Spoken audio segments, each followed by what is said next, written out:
Hello, everyone, and welcome to Vanished Chicagoland Stories, the podcast, episode 20. I'm your host, Pete Costanis, and this program is brought to you by Etch-a-Sketch. Magical silvery screen, my Ohio heart. Etch-a-Sketch, turn the dial and you'll see what I mean. Yeah, your fun time starts with Etch-a-Sketch. A line appears magically, shaking us back down. It's all you'll see. Ohio heart. Etch-a-Sketch, a magical drawing toy. That's Ohio art. Etch-a-Sketch, almost everyone can enjoy. Yeah, Ohio art. Etch-a-Sketch in red or blue, or hiding too. The bound to be a color for you. Ohio art. Etch-a-Sketch.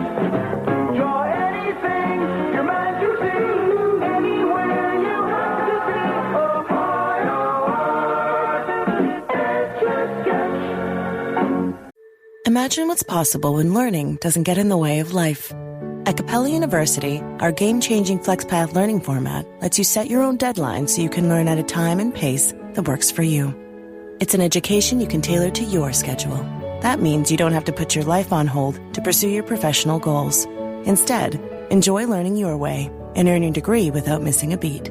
A different future is closer than you think with Capella University. Learn more at capella.edu. Okay, we are back. I'm glad you enjoyed that commercial for Etch-a-Sketch. That toy product is still around.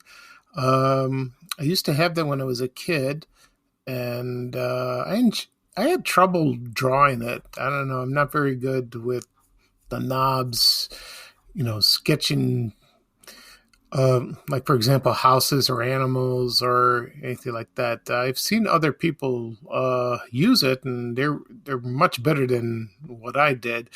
An interesting fact about this toy was that it was introduced in 1960, and it was very, very popular. And around 1970, there were complaints that the toy had a plate. It was made out of glass, and they were afraid that if you drop it on the floor, it would crack or shatter. So a child will cut himself. So they replaced it with plastic in 1970. So that's good to know, but when I used it in the 70s, it probably was made out of plastic, that the glass was.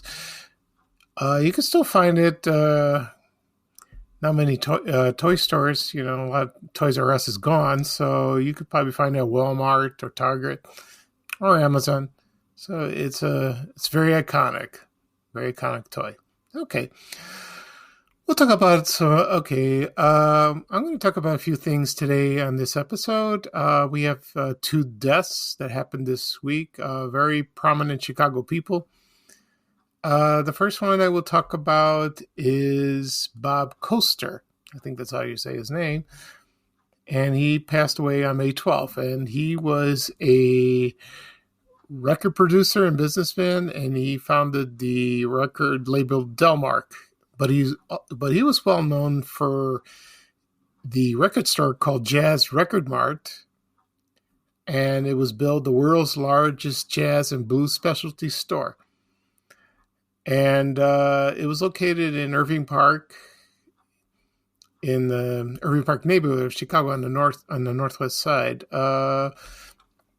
So he was not born in Chicago. He was from Wichita, Kansas, and then he came here to Chicago later on in his life, and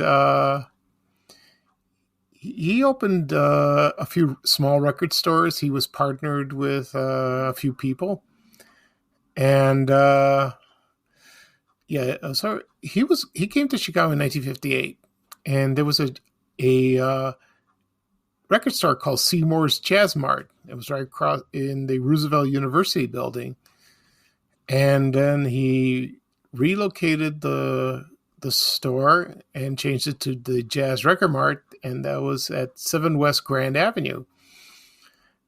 Then he purchased a property on Lincoln Avenue near, I think I would say around Irving Park, and then it moved to 27 East Illinois in 2006, and it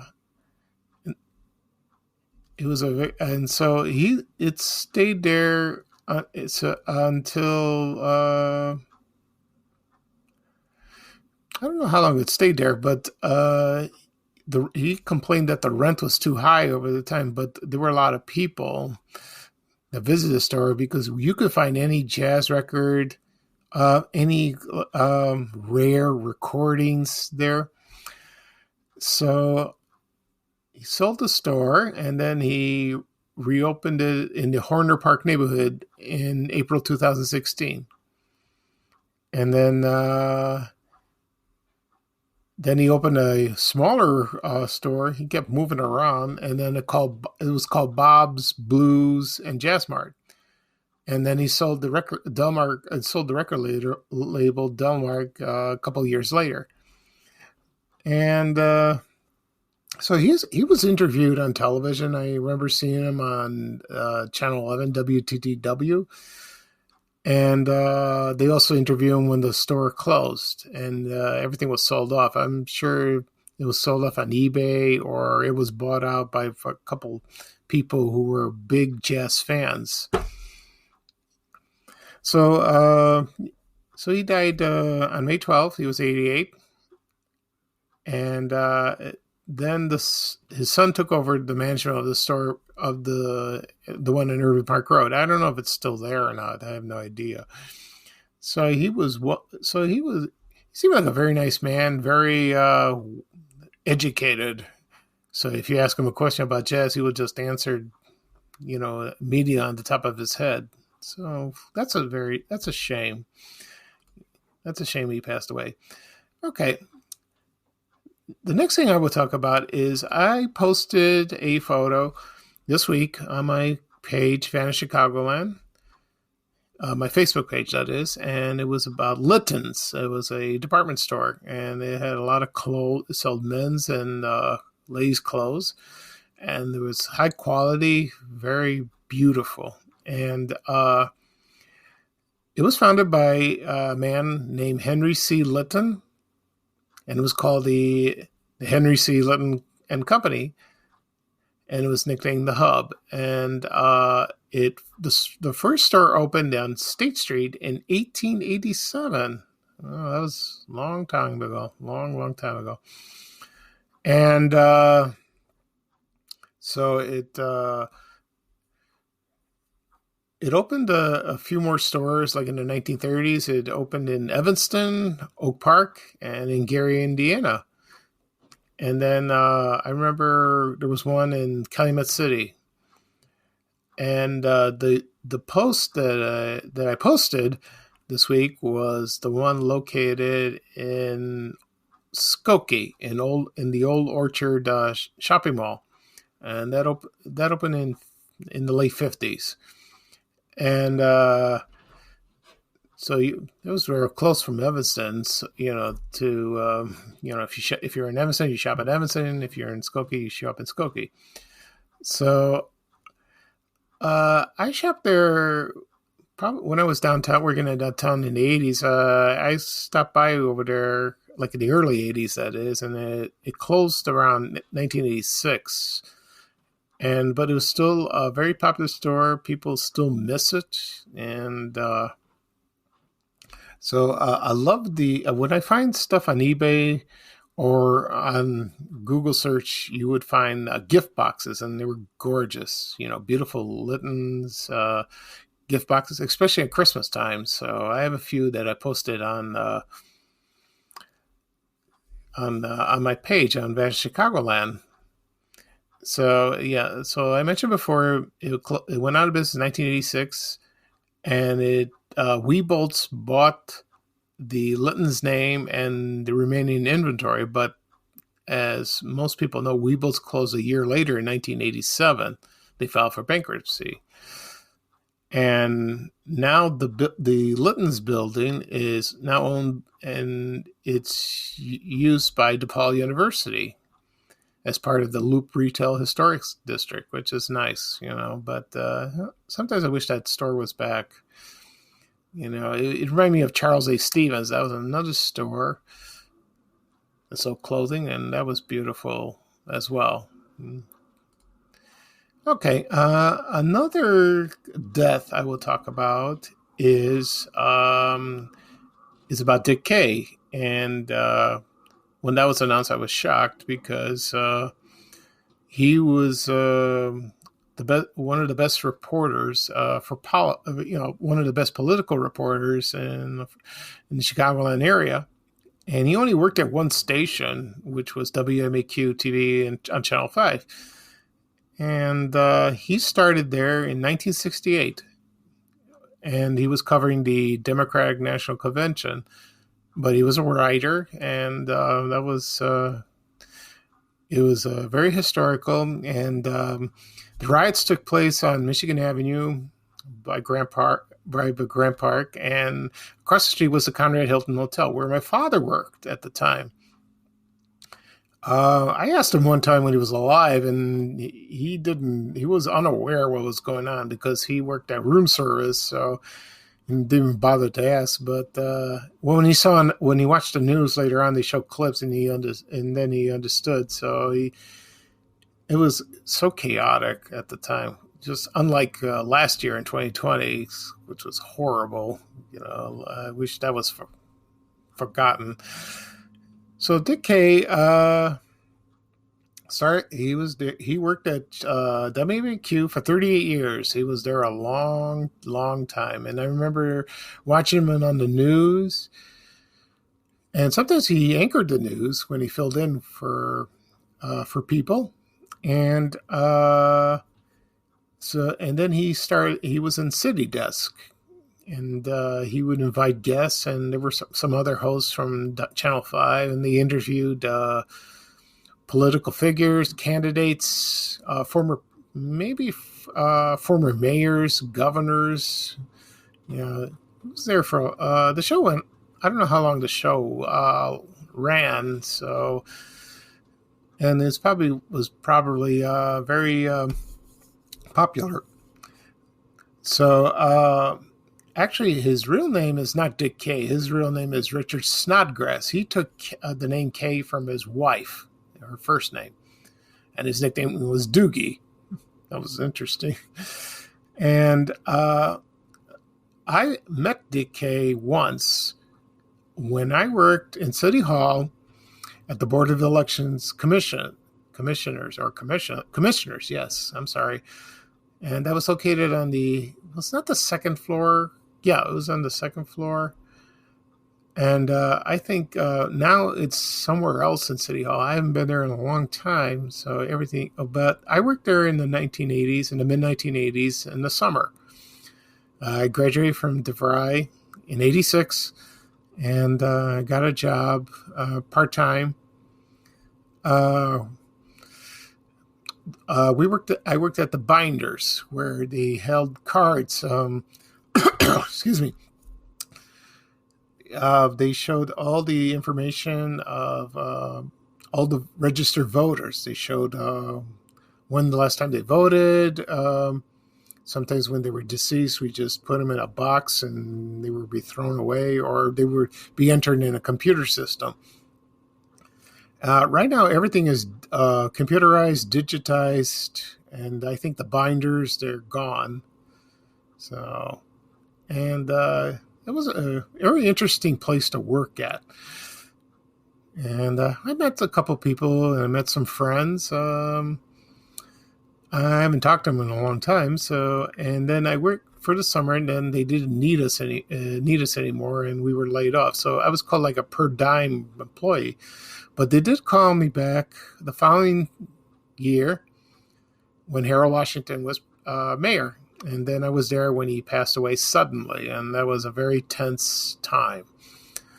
And I remember election time, you worked there for almost like 24 hours. And then it got very hectic before election time, and there were a lot of political reporters, political reporters, and one of them was Dick Kay. And I met him. I shook his hand, and he was a very nice man, very tall, and you recognize his voice.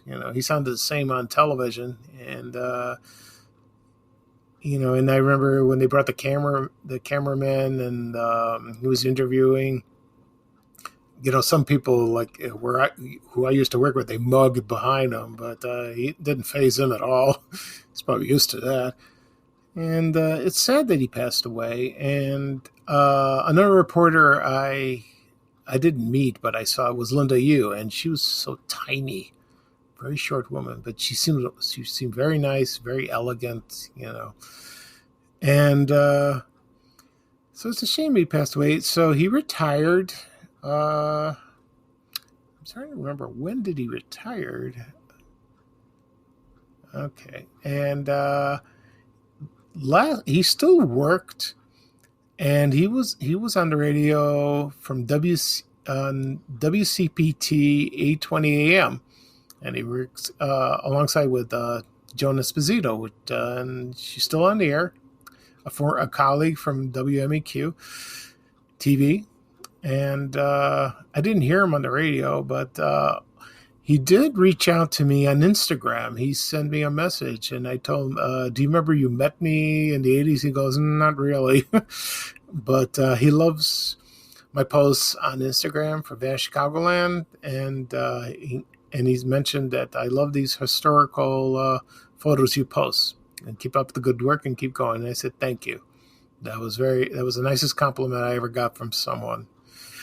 And it's a shame he didn't remember me, but that's okay. He probably met thousands of people all in his lifetime, so I'm not offended. Not at all. Okay. All right, so another thing I will talk about is I also on my page this week, and it was Ronnie's Real Rich Ice Cream. And I'll give you a little... that ice cream was found in the grocery store Hilo Foods. And I don't remember seeing the ice cream. Probably my mother did. When we lived in South Shore neighborhood in the 1960s, there was a Hilo store on East 75th Street near Exchange Avenue. And my mom shopped there quite frequently because, on the corner of 75th and Colfax, there was my uncle owned a grocery store on the corner. And she shopped there as well, but most people in the area shopped at Hilo, and there was a National Foods on Exchange Avenue, and during the 60s, they opened in the 50s, they opened a jewel store west of us on 75th and Crandon Avenue.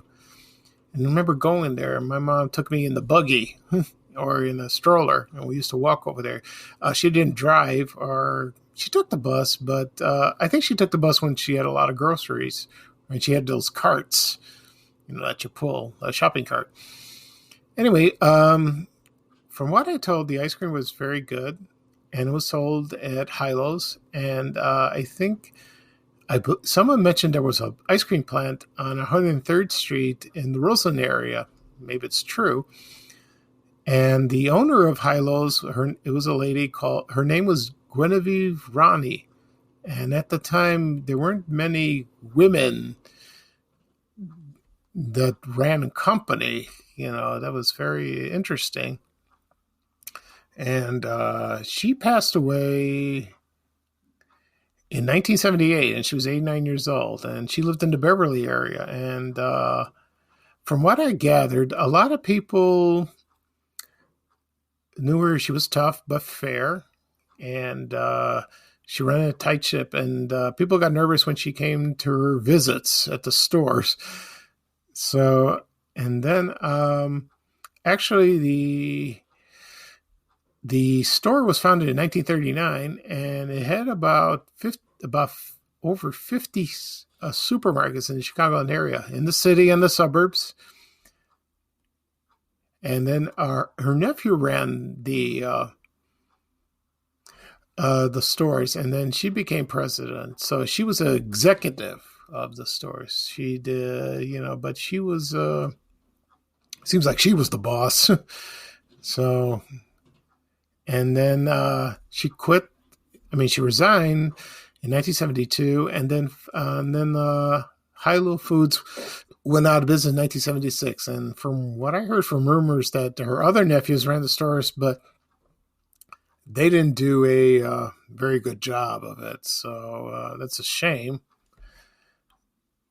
And so it was a family business. They ran, there were nephews, brother, I don't know about son-in-laws. I don't know. So there was, a lot of people still miss the store. I remember the Hilo flyers. They were those red wagons. And I remember there was a kid I knew when I was little. He had one, and I was envious. I asked my mom to buy one. She never bought it for me, but I wish she did, because those are collector's items. I saw one on eBay about, a long, long time ago. And a friend of mine from my old neighborhood asked me where I got the photo. And I said, it's on sale on eBay. And he worked at Hilo, and he bought it, and he kept it. Unfortunately, he passed away about a couple of years ago, unexpectedly, which is a shame. Okay, so that'll be it for today. I hope you enjoyed the show. You have to excuse me. Sometimes I ramble, and I repeat words. Didn't mean to. I will do another podcast, probably maybe tomorrow if I have time. If not, then probably early next week. So I'm glad you joined me for listening to me. And this is Vanish Chicagoland Stories, the podcast, episode 20. And this is Pete Costanes, your host. And I hope to see you soon on the next episode. And bye-bye for now. And here is Ray Rainier saying bye-bye for now. And take it away, Ray. We have to go. Bye, bye, bye.